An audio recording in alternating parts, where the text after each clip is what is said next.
lot of patients ask me about statements that they've read in the leaflets that come in the packets for the medicines. I really value patients taking the time to read these documents, but I feel they sometimes oversimplify the message, and this can sometimes be a source of anxiety for a lot of patients. One really good example of this can be found in every leaflet for a drug which has anticholinergic side effects. And this says, if you have glaucoma, don't take this medicine until you've discussed it with a healthcare professional. This sounds worrying, so should you be worried? The answer unhelpfully is, it depends. This is because glaucoma can be divided into two broad categories. The vast majority of cases are called open-angle glaucoma. In this, there's a clear channel available for fluid to escape the eye, but this path is a little bit clogged up, so pressure starts to build up. Anticholinergics dilate the pupils, but because the angle is open, fluid can still flow out reasonably easily. As a result, most drug manufacturers approve the use of their anticholinergic in open-angle glaucoma.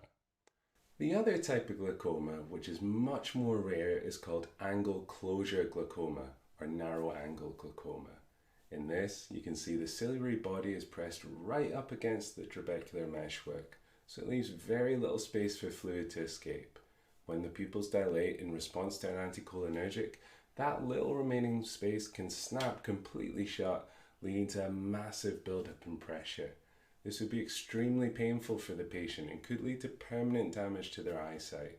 We obviously would want to do everything we can to avoid these patients having anticholinergics. There is a procedure that can manage the risk of this terrible situation for patients. This involves a tiny hole being bored through the iris using a laser. This is called an iridotomy.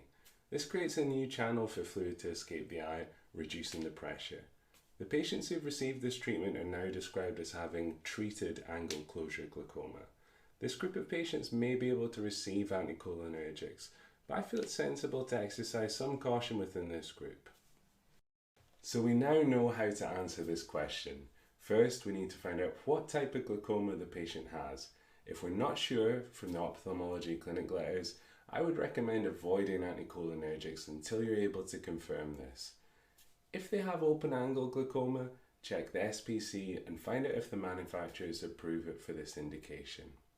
If they have untreated narrow-angle glaucoma, anticholinergics are absolutely contraindicated. If they have treated angle closure glaucoma, I'd recommend contacting the ophthalmology team for further discussion and approval before prescribing.